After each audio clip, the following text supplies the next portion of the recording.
Vous êtes-vous déjà dit, je l'ai encore fait? Vous saviez que c'était mal, et pourtant, vous l'avez fait. Ce n'était pas par manque d'intelligence, c'était par habitude, par impulsion, par ignorance. Mais aujourd'hui, je vais vous montrer pourquoi vous répétez vos erreurs, et comment le stoïcisme peut vous aider à sortir du labyrinthe.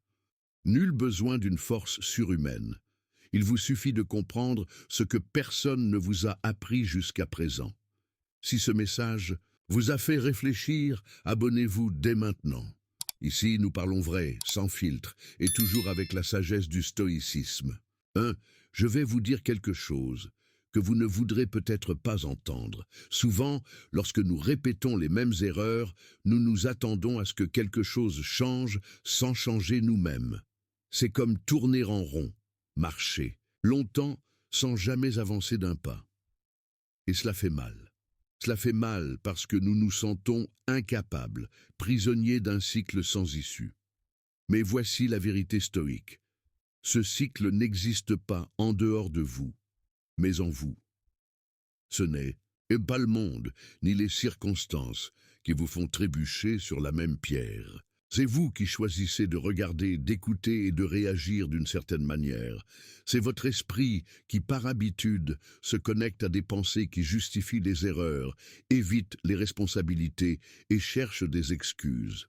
Comme le disait Épictète, ce ne sont pas les choses qui nous dérangent, mais l'opinion que nous en avons. Autrement dit, ce n'est pas la chute qui fait mal, mais la façon dont on l'interprète.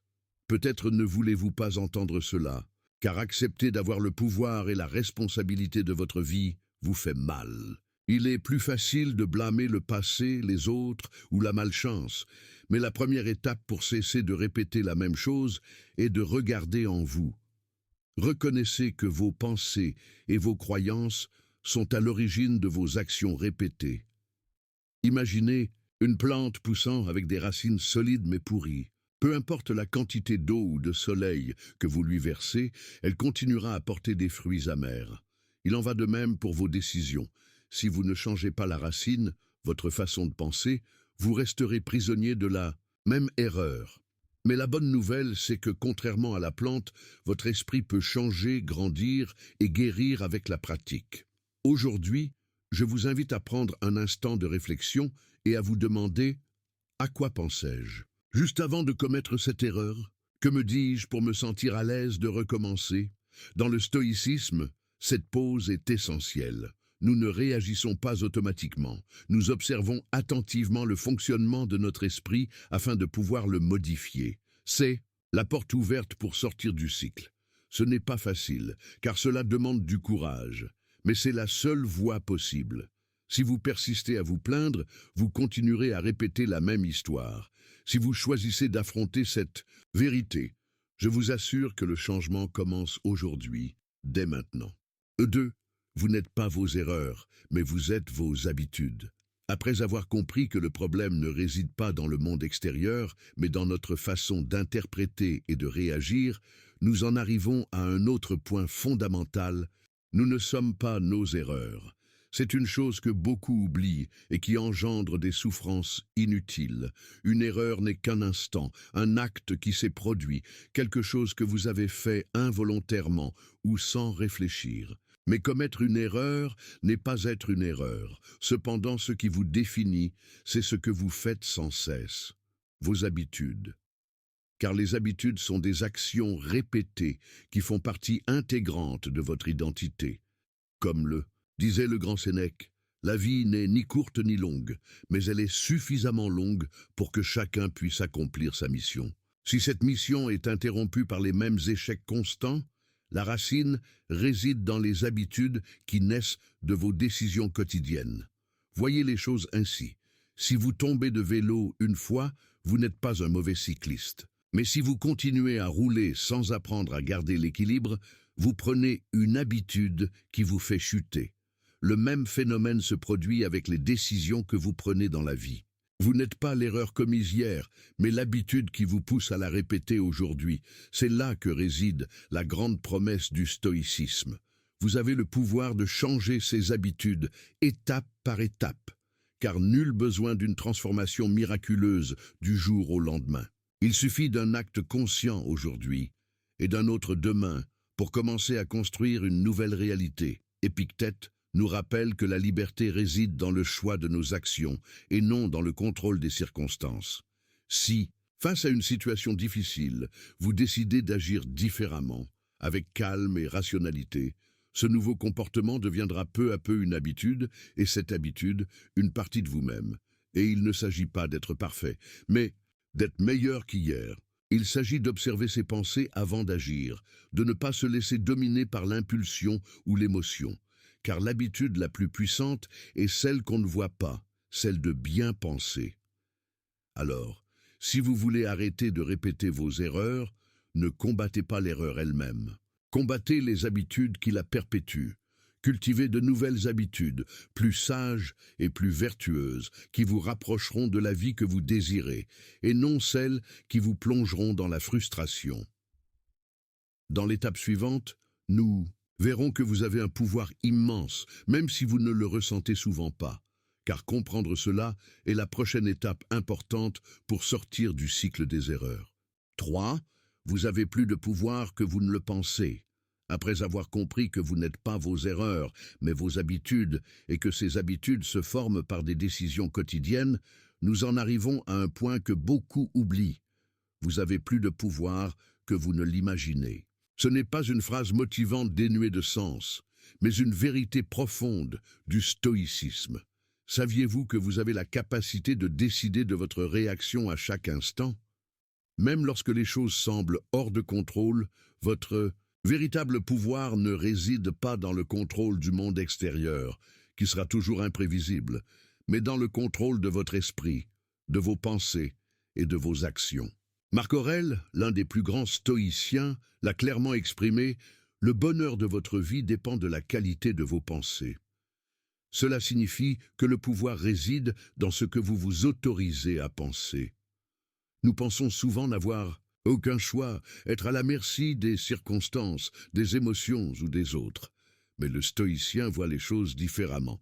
Il reconnaît pouvoir contrôler son attitude, son approche et sa façon d'agir.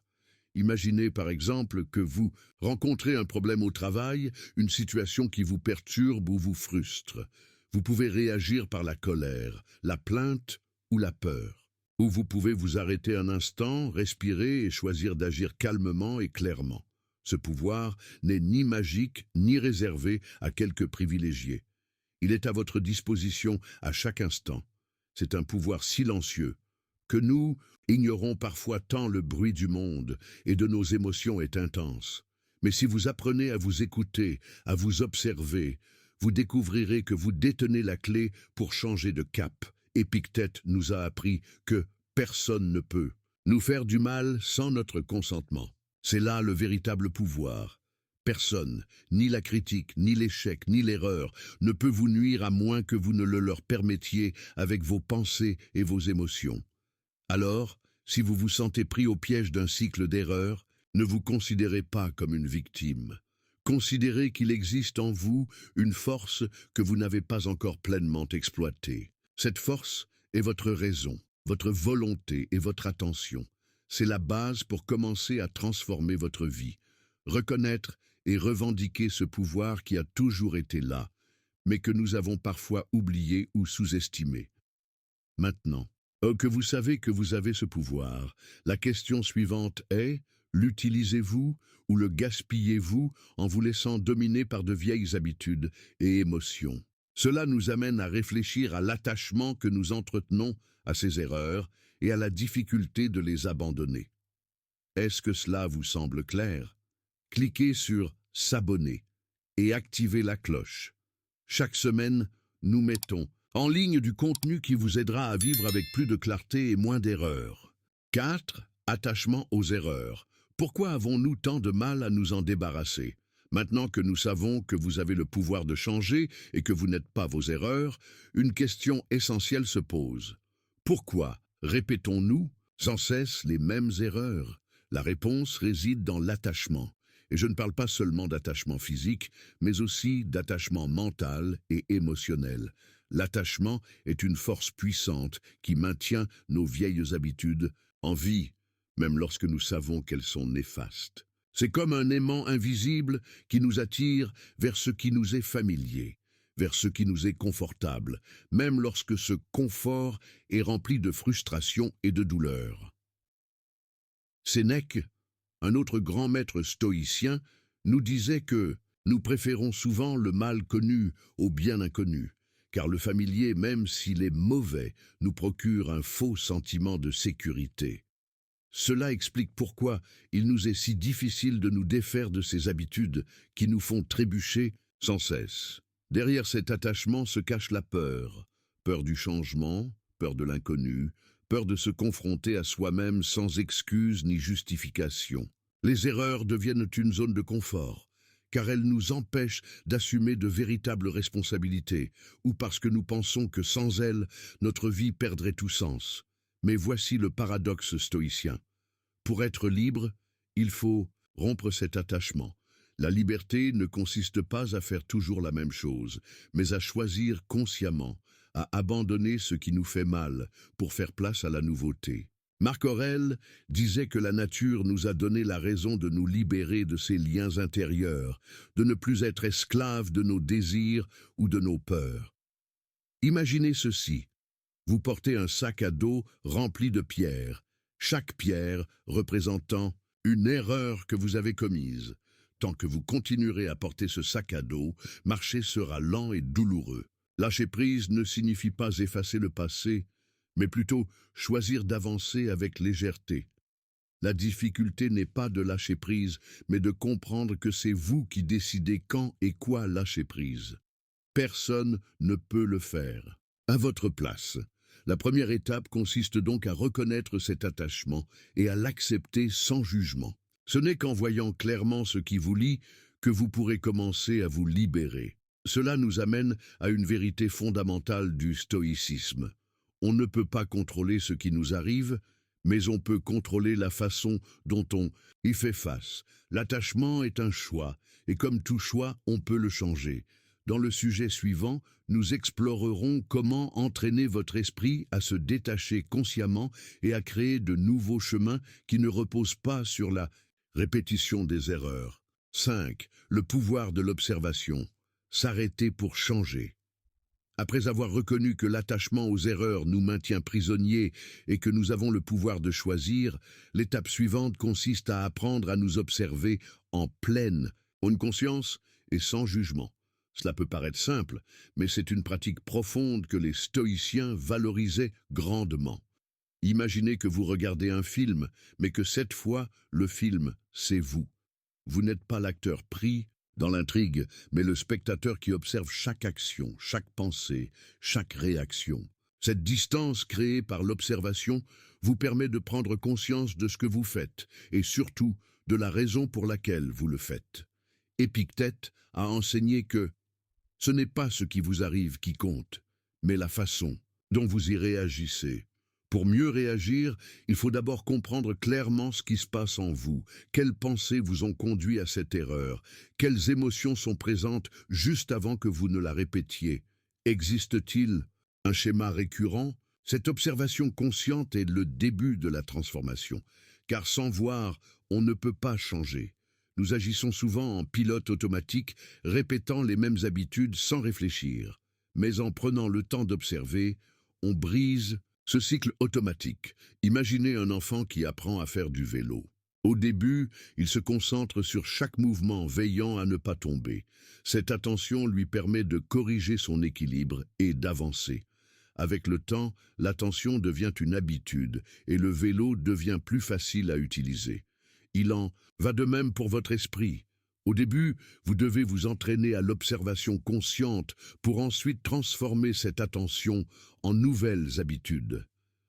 De plus, cette pratique d'observation sans jugement est essentielle. Si vous vous critiquez sévèrement à chaque erreur, vous ne ferez qu'alimenter la frustration et l'attachement à cette erreur. En revanche, si vous observez calmement, tel un scientifique curieux, vous comprendrez mieux ce qui vous pousse à agir de telle ou telle manière et serez en mesure de faire des choix différents. Au quotidien, cette pratique peut être aussi simple que de marquer une pause de quelques secondes avant de réagir, de prendre une grande inspiration et de se demander à quoi je pense, qu'est-ce que je veux vraiment, quelle action me rapproche de la personne que je veux être. Rappelez-vous que cette pause n'est ni une faiblesse ni une indécision. C'est une force, car elle vous donne le contrôle de vous-même. Et comme le disait Sénèque, la difficulté vient du fait de ne pas savoir quoi faire de soi-même. L'observation consciente vous donne la sagesse intérieure qui vous permet de savoir quoi faire. Dans la section suivante, nous verrons comment cette observation peut être transformée en un plan d'action concret, afin que vous compreniez non seulement vos erreurs, mais que vous puissiez réellement les changer. 6. Discipline, le pont entre l'intention et le changement réel. Maintenant que vous savez que l'observation de soi est essentielle pour comprendre vos erreurs et votre pouvoir de changement, une étape fondamentale s'impose, la discipline. Sur ce point, le stoïcisme est clair et direct. Sans discipline, l'intention reste un vœu pieux et le changement ne s'installe jamais. Considérez la discipline comme un pont reliant ce que vous voulez être à ce que vous faites réellement. Au quotidien, nous avons tous de bonnes intentions. Arrêter de procrastiner, améliorer nos relations, changer une habitude qui nous nuit. Mais si nous ne mettons pas ces intentions en pratique avec constance et détermination, tout cela reste lettre morte. Marc Aurèle nous a rappelé que la force ne vient pas des capacités physiques, mais d'une volonté indomptable. Cette volonté indomptable est la discipline, qui n'est pas toujours facile ni confortable, mais elle est puissante. C'est la force qui vous soutient lorsque vous avez envie de rester au lit, la force qui vous fait dire « Je ne répéterai pas cette erreur aujourd'hui », même lorsque votre esprit vous tente du contraire. Savez-vous pourquoi la plupart des gens répètent les mêmes erreurs ? Parce que la discipline exige un effort constant et beaucoup abandonnent face à la résistance. Mais le stoïcien sait que le chemin vers la croissance est semé d'embûches et que la force se construit en les affrontant et non en les évitant. Imaginez un athlète qui s'entraîne tous les jours. Un jour, il peut ne pas vouloir se lever, se sentir fatigué, mais la discipline le pousse à persévérer. Au fil du temps, cet entraînement régulier transforme son corps et son esprit. Vous aussi, entraînez votre esprit avec la même discipline pour briser les schémas qui vous font trébucher.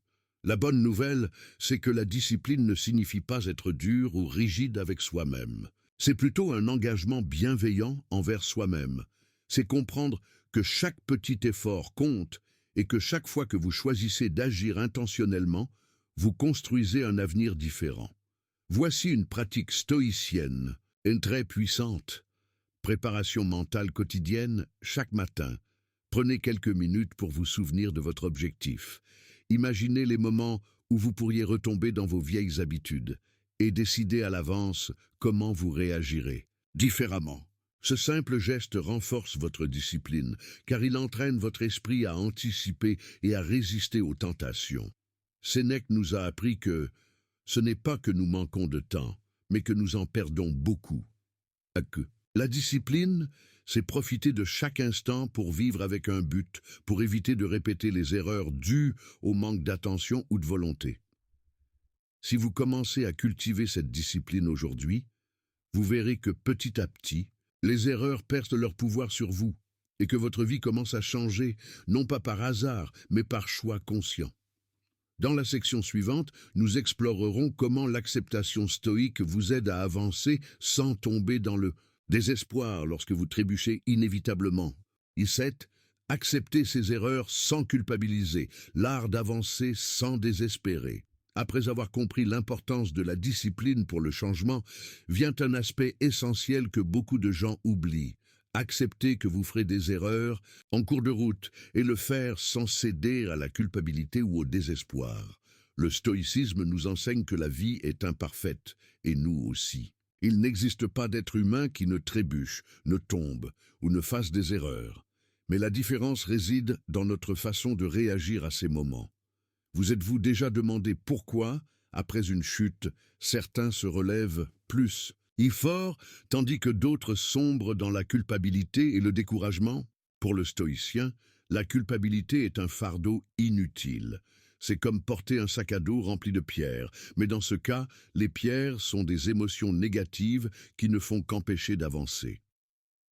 Marc Aurèle a dit « Si quelque chose d'extérieur vous fait du mal, ce n'est pas cette chose qui vous fait du mal, mais votre jugement à son sujet. » Cela signifie que la culpabilité naît de la façon dont nous interprétons notre erreur, et non de l'erreur elle-même.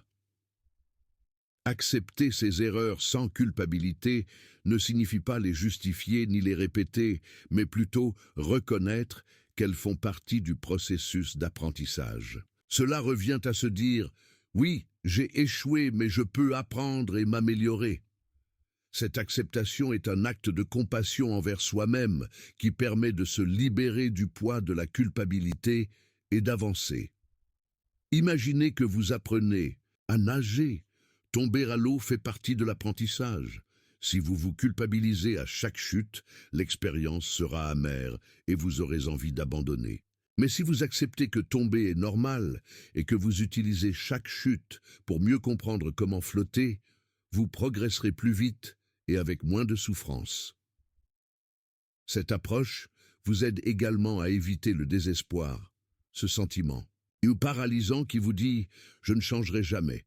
Le stoïcisme vous invite à regarder au-delà de ce moment sombre et à vous rappeler que le changement est un chemin long et éprouvant, mais toujours possible. Épictète nous a enseigné que chaque jour est une nouvelle opportunité, un nouveau départ. Ainsi, même si vous tombez aujourd'hui, vous pourrez vous relever demain et continuer plus fort et plus sage.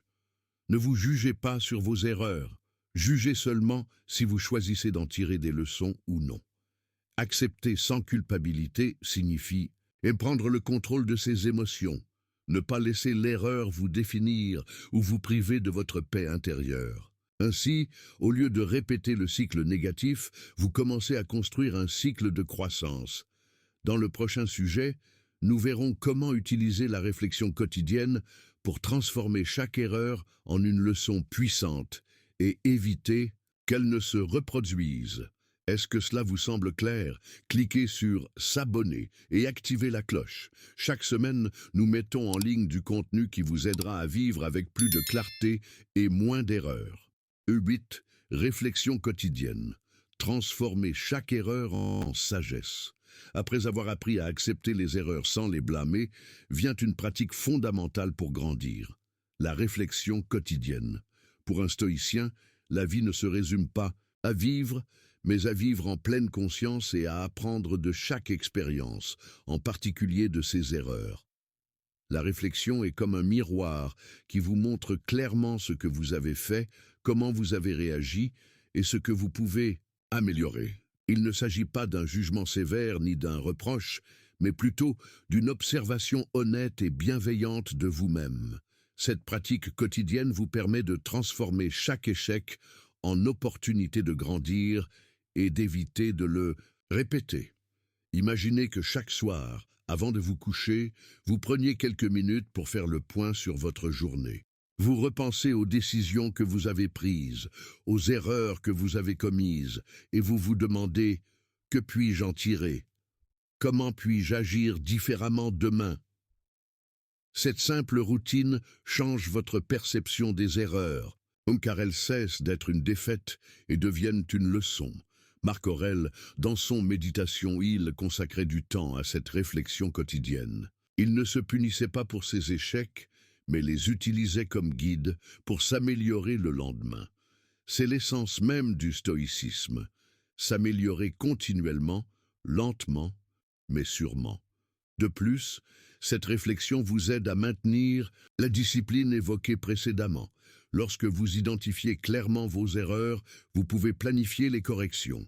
Ne laissez pas vos erreurs être oubliées ou répétées par manque d'attention. Pour que cette réflexion soit efficace, il faut être honnête avec soi-même. Il est parfois difficile d'admettre son échec, mais cette reconnaissance est le premier pas vers la transformation. Sans honnêteté, la réflexion devient superficielle et perd de son efficacité. Vous pouvez également tenir un journal pour consigner ces réflexions. Écrire vous aide à organiser vos pensées et à suivre vos progrès au fil du temps. De plus, prendre l'habitude de réfléchir renforce votre esprit et vous permet de prendre des décisions plus judicieuses et éclairées. N'oubliez pas qu'il ne s'agit pas de rechercher la perfection, mais plutôt d'avancer chaque jour un peu plus près de la personne que vous voulez être. Chaque erreur, analysée et repensée, vous rapproche de cet objectif.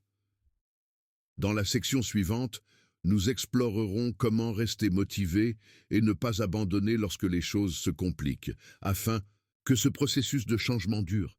9. La véritable motivation. Au-delà de l'impulsion momentanée, vous avez appris à observer vos erreurs, à être discipliné, à les accepter sans culpabilité et à réfléchir à vos actions chaque jour. Pour que ces changements soient réels et durables, vous devez comprendre ce qu'est la véritable motivation. La plupart des gens confondent la motivation avec une impulsion passagère. Cette ardeur ressentie face à l'enthousiasme d'un changement, mais qui s'estompe rapidement à la première difficulté. Les stoïciens, cependant, nous enseignent que la véritable motivation n'est pas un sentiment passager, mais une décision constante et consciente. Marc Aurèle a écrit que nous devrions vivre chaque jour comme si c'était le dernier, sans nous inquiéter, mais en nous engageant à faire de notre mieux sans excuse. Cette décision ferme, réfléchie et quotidienne est ce qui entretient la motivation lorsque l'enthousiasme s'estompe. Imaginez que vous vouliez faire du sport. Le premier jour, vous débordez d'énergie et d'enthousiasme. Mais que se passe-t-il? Lorsque la fatigue s'installe, la motivation fugace disparaît et sans un engagement profond, il est facile d'abandonner.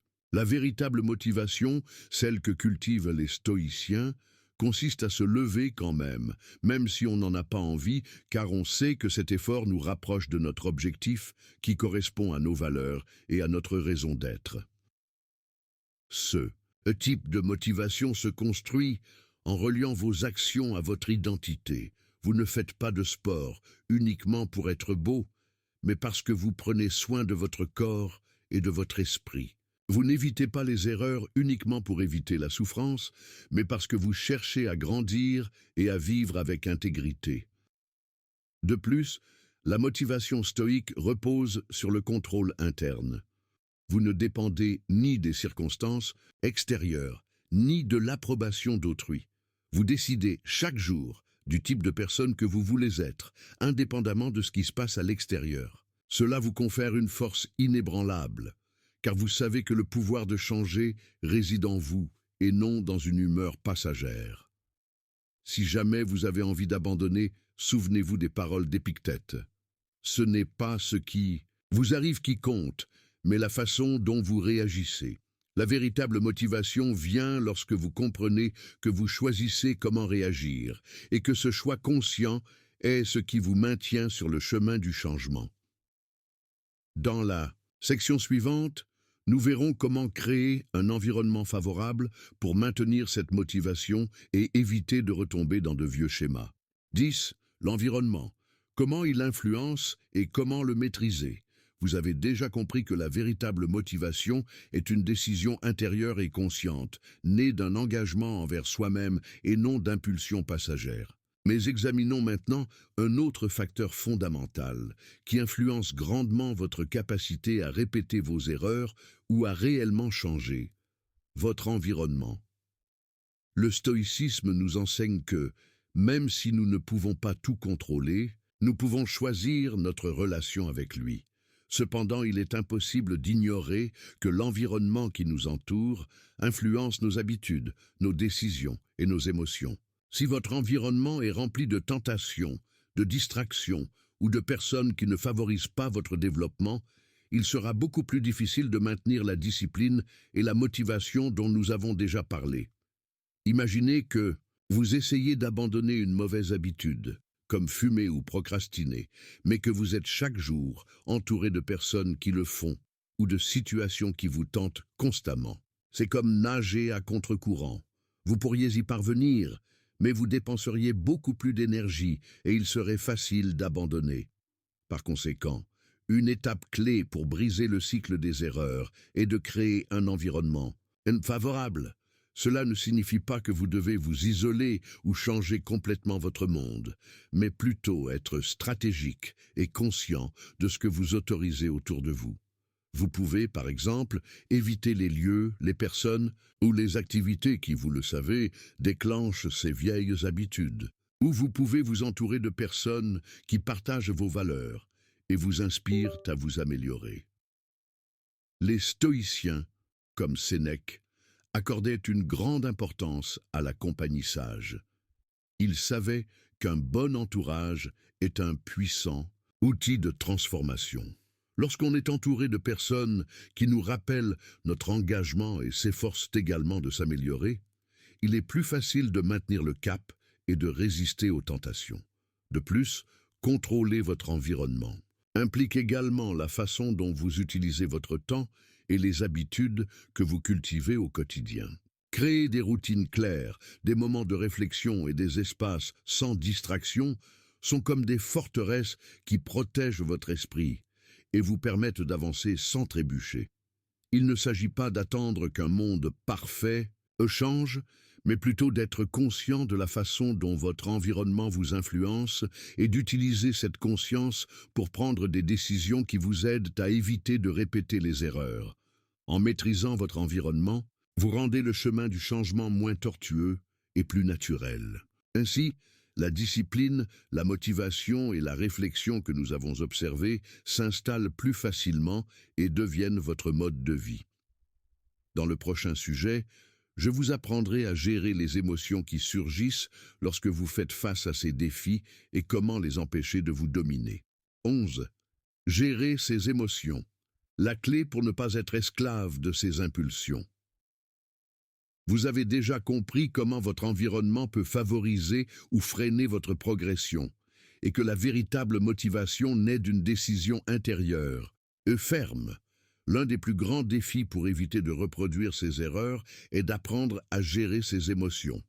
Car souvent, ce n'est pas la raison qui nous fait chuter, mais l'émotion incontrôlée qui nous domine. Les stoïciens nous enseignent que les émotions ne doivent pas être ignorées ou réprimées, mais plutôt comprises et contrôlées. Épictète disait que ce ne sont pas les événements extérieurs qui nous perturbent, mais notre opinion à leur sujet. Cela signifie que ce n'est pas l'événement lui-même qui nous pousse à mal agir, mais la façon dont nous l'interprétons et le ressentons intérieurement. Imaginez-vous dans une situation stressante ou frustrante, où la colère ou la peur vous embrouille l'esprit. Dans ces moments-là, il est très courant de répéter des comportements destructeurs, comme réagir avec colère, fuir ses responsabilités ou prendre des décisions impulsives. La différence réside dans la reconnaissance de cette émotion, la prise de recul et le choix conscient de la réponse. La gestion émotionnelle implique de pratiquer la pause, la respiration consciente et l'auto-observation. Cela ne signifie pas de ne jamais ressentir de colère ou de tristesse, mais plutôt de ne pas laisser ces sentiments influencer vos actions. Ainsi, vous pourrez réagir avec calme et sagesse, sans impulsion ni regret. De plus, cette compétence est renforcée par la réflexion quotidienne que nous avons déjà vue.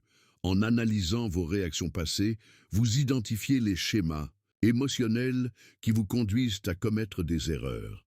Grâce à cette prise de conscience, vous vous préparez à mieux gérer des situations similaires à l'avenir. Marc Aurèle conseillait de considérer les obstacles comme des occasions, de développer la patience et la force intérieure. Lorsqu'une émotion difficile surgit, au lieu de la considérer comme un ennemi, le stoïcien l'accueille comme une épreuve de croissance. N'oubliez pas non plus que vous n'êtes pas seul dans ce combat. Nous sommes tous confrontés à des émotions complexes, et la pratique constante de la gestion émotionnelle est ce qui nous distingue et nous aide à vivre avec plus de sérénité et de contrôle. Dans le prochain sujet, nous verrons comment la patience et la persévérance sont des vertus essentielles pour éviter de tomber dans le piège de répéter les mêmes erreurs. Est-ce que cela vous semble clair? Cliquez sur « S'abonner » et activez la cloche. Chaque semaine, nous mettons en ligne du contenu qui vous aidera à vivre avec plus de clarté et moins d'erreurs. 12. Patience et persévérance. Les vertus qui brisent le cycle. Après avoir appris à gérer ses émotions et compris qu'il ne faut pas se laisser esclave de ses impulsions passagères, on accède à deux vertus fondamentales sur la voie stoïcienne, la patience et la persévérance. Ce sont les clés qui vous aideront à éviter de répéter sans cesse les mêmes erreurs. La patience ne consiste pas simplement à attendre sans rien faire, c'est la capacité à supporter sereinement les difficultés et les longues périodes nécessaires à un véritable changement. Dans notre culture moderne, habituée à l'immédiateté, cette vertu semble oubliée, mais pour un stoïcien, c'est un pilier essentiel. Pensez à un arbre qui met des années à pousser et à porter des fruits. Impossible de précipiter ce processus sans l'endommager, et il en va de même pour le changement personnel. Cela demande du temps, des efforts constants et la capacité de persévérer même lorsque l'on a l'impression de ne pas progresser. La persévérance, c'est maintenir ses efforts jour après jour, même lorsque les résultats ne sont pas immédiatement visibles. C'est suivre le bon chemin, même lorsque la fatigue, le doute ou la tentation peuvent tenter de vous en détourner. Sénèque disait que la vie est comme une course d'endurance. Ce n'est pas celui qui part le plus vite qui gagne, mais celui qui n'abandonne pas. Lorsque vous essayez de changer une habitude ou d'arrêter de commettre les mêmes erreurs, vous traverserez des moments difficiles. Vous pourriez retomber, mais c'est là que la persévérance entre en jeu. Ne vous jugez pas sur vos faux pas, mais sur votre capacité à vous relever et à persévérer. La patience permet également d'éviter la frustration due à la lenteur des progrès. Nous aspirons souvent à des résultats parfaits et immédiats, et lorsqu'ils ne sont pas visibles, nous abandonnons. Mais le stoïcisme nous rappelle que le véritable progrès est progressif et que chaque petit pas compte. De plus, cultiver ces vertus vous fortifie face à l'adversité, car la vie ne sera jamais un chemin sans obstacles, bien au contraire. Par conséquent, la patience et la persévérance vous préparent à affronter ces défis avec sérénité et fermeté. Pour vous faciliter la tâche, je vous recommande de devenir un ami du processus. Apprenez à valoriser chaque jour d'effort, chaque petite réussite, et pas seulement le résultat final. Ainsi, vous resterez motivé et éviterez de tomber dans le piège du désespoir. Dans le point suivant, nous verrons comment l'autocompassion et le respect de soi sont nécessaires pour continuer ce chemin avec équilibre et sans culpabilité. 13. L'autocompassion et le respect de soi, des alliés pour un véritable changement. Après avoir compris l'importance de la patience et de la persévérance, abordons maintenant un aspect souvent oublié ou mal compris, l'autocompassion et le respect de soi. Ce ne sont pas des signes de faiblesse ou d'indulgence excessive, mais des outils essentiels pour éviter de tomber dans le piège de la culpabilité et de l'autocritique destructrice, ennemie du progrès.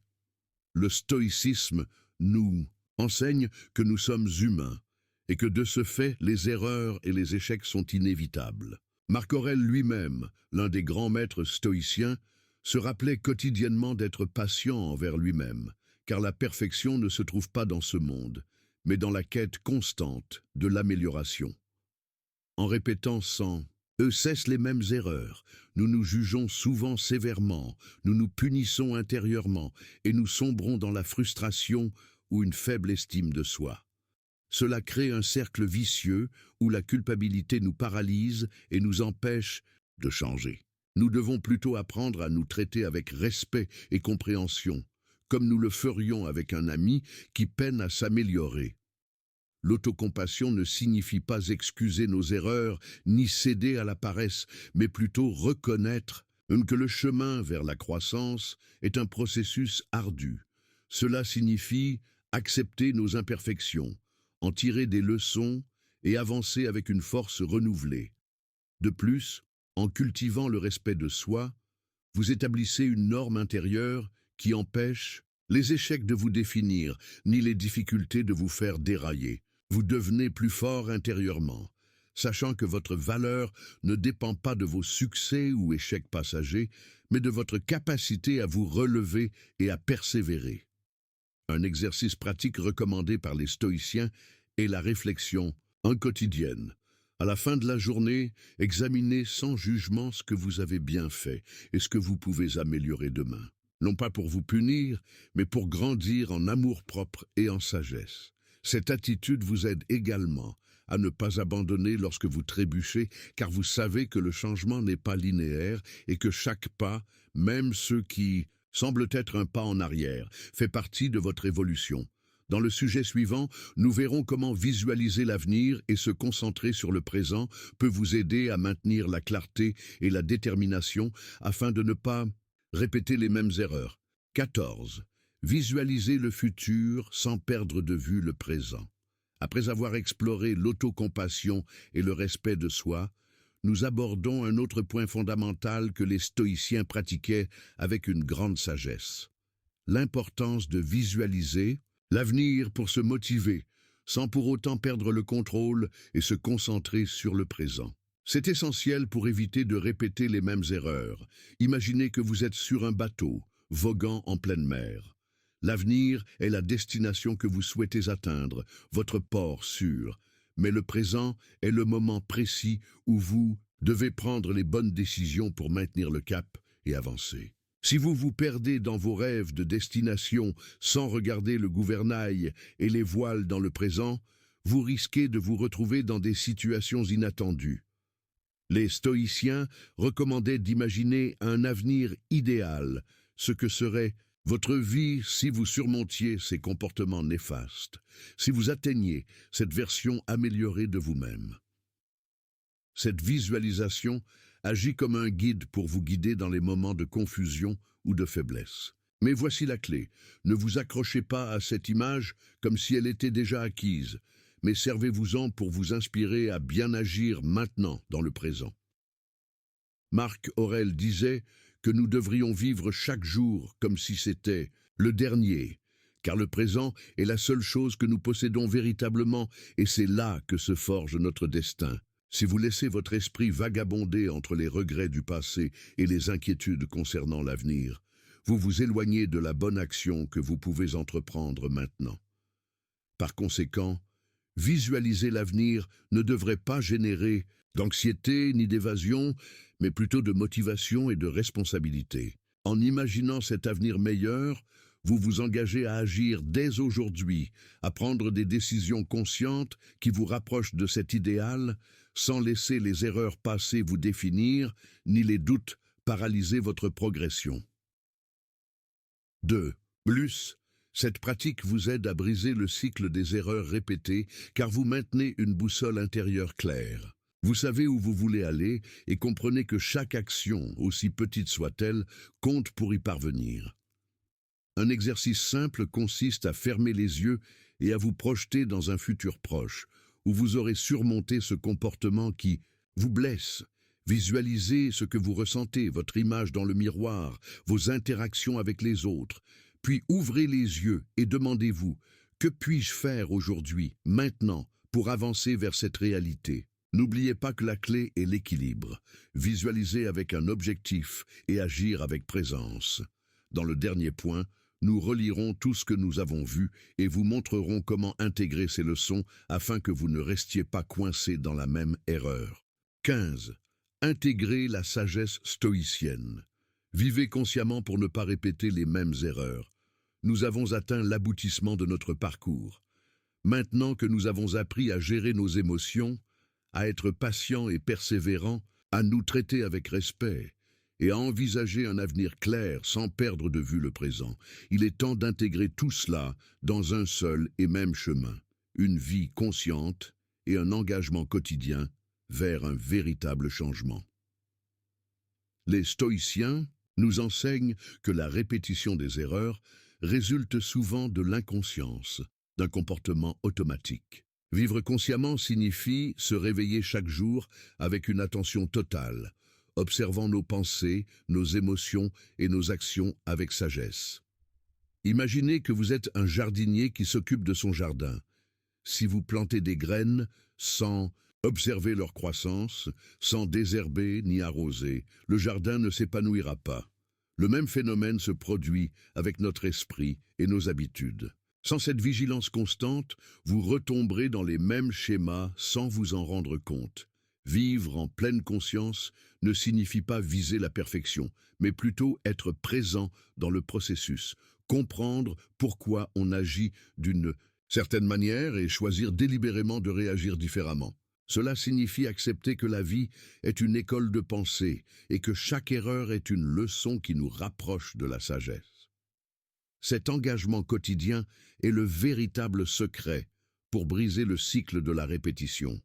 Car il ne suffit pas de vouloir changer, il faut agir avec constance, réfléchir en fin de journée et ajuster le cap si nécessaire. Le stoïcien Épictète disait « Ce n'est pas ce qui nous arrive, mais la façon dont nous y réagissons qui détermine notre vie. » Lorsqu'on apprend à réagir avec conscience et vertu, les erreurs perdent leur pouvoir sur nous. Alors, mon ami, la solution est entre tes mains. Chaque jour, tu as l'occasion d'observer tes erreurs sans les juger, d'en tirer des leçons patiemment et de choisir une meilleure réponse. Ce n'est pas un chemin facile, mais c'est le seul qui mène à la liberté intérieure. Si vous vous engagez à vivre de cette façon, vous verrez comment petit à petit les erreurs cesseront de se répéter et, au contraire, votre force et votre sérénité grandiront. Enfin, rappelez-vous, le changement n'est pas une destination lointaine, c'est une action quotidienne, un petit pas après l'autre, toujours avec courage et sagesse. Je sais combien il est frustrant d'avoir l'impression de ne pas avancer, de répéter les mêmes erreurs. Mais je veux que vous sachiez que vous n'êtes pas seul, ni condamné à répéter ce cycle. Le stoïcisme nous enseigne que le changement commence de l'intérieur, par une décision ferme et consciente. Aujourd'hui, vous avez l'opportunité de briser ce schéma, de prendre le contrôle de votre esprit et de votre vie. Ce n'est pas facile, mais c'est possible. Et vous méritez de vivre sans le poids de ces erreurs qui pèsent si lourd. Si cette vidéo a suscité quelque chose en vous, ne l'ignorez pas. Abonnez-vous, partagez et laissez-moi un commentaire avec la décision que vous allez prendre aujourd'hui pour éviter de répéter les mêmes erreurs.